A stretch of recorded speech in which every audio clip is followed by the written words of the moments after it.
The United Nations has condemned a Saudi-led coalition's latest airstrikes in northern Yemen as a senseless act of violence against civilians. The UN humanitarian coordinator for Yemen said the raids were completely shocking and unacceptable.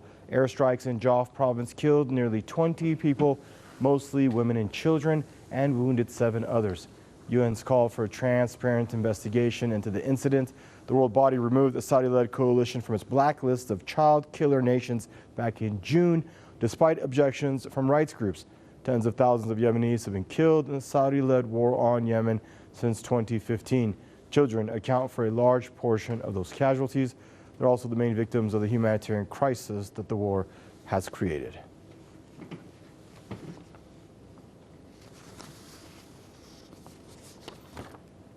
Joining us now for this news review is Eric Walberg, author and journalist from Toronto, Canada, and Saeb Shaath, author and Middle East affairs expert, joining us from Belfast. Gentlemen, I'd like to welcome you both to the program. I guess we'll start there in Belfast and then head over to Toronto. We'll start with you, Mr. Saeb Shaath.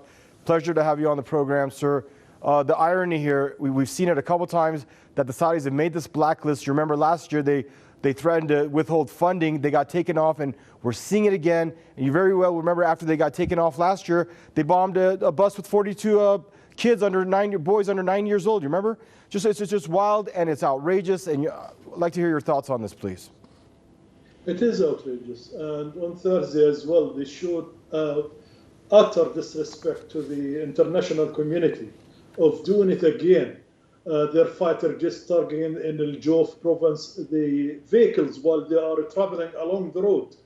We discovered most of the victims then, which they slaughtered, women and children, and many of the injured as well, children.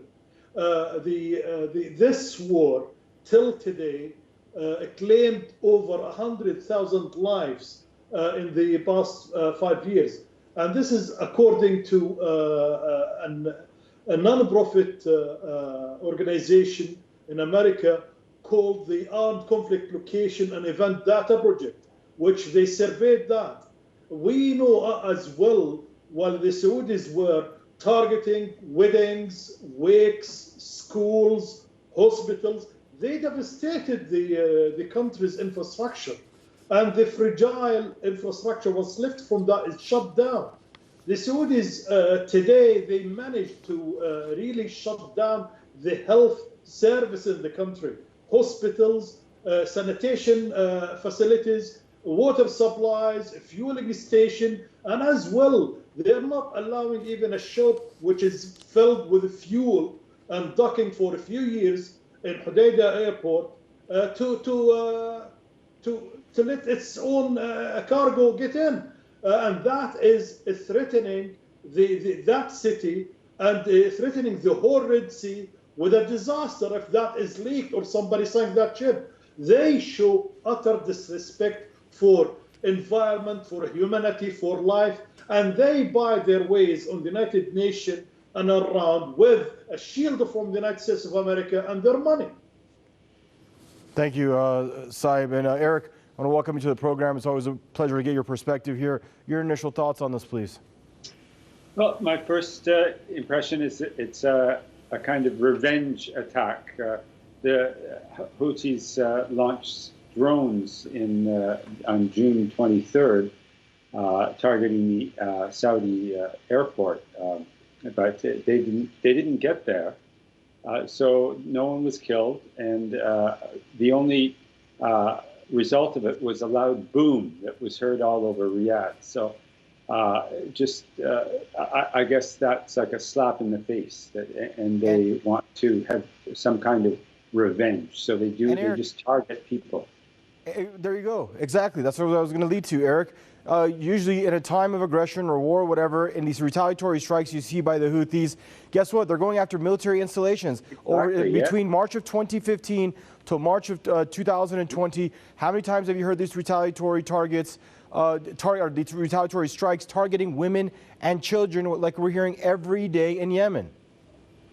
It's appalling, of course, but it's the same psychology, I guess, of the mass bombings in World War II that targeted civilians. But these mass bombings in World War II, they, on both sides, the British, they started it against the Germans, and the Germans back and forth. It didn't do any good. It didn't change anybody's opinion. So you think that we could learn from history. If we don't learn from history, we've got no future. And that's what bin Salman has no future.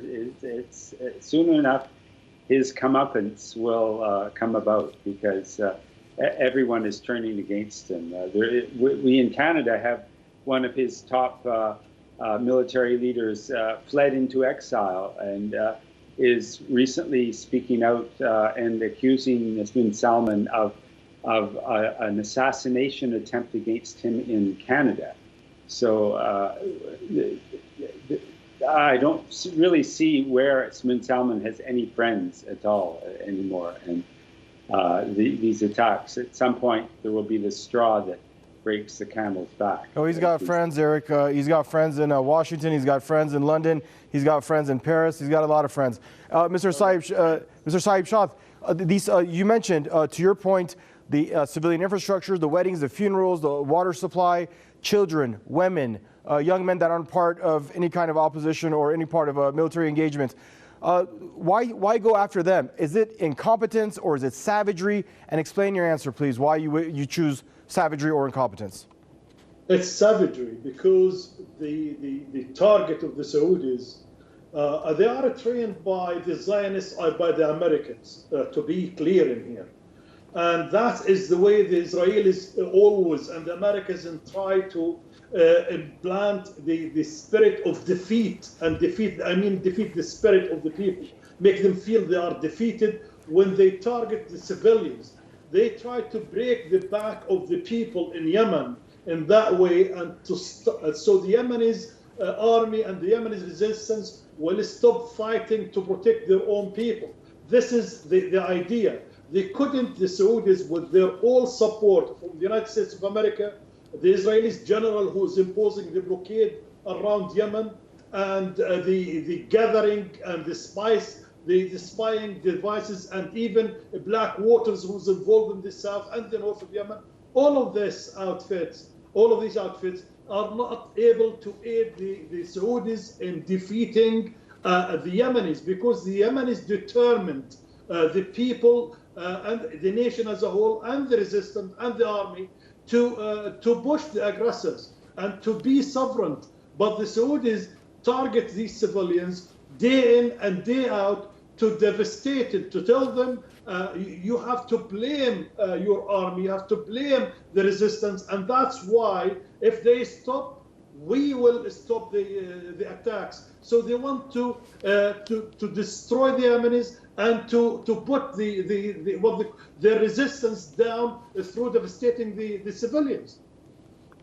Thank you. And Erica, I'd like to put that same question to you. Are these arms and are the jets just too fast for them to deal with? The bombs just too big? And are they sloppy with them?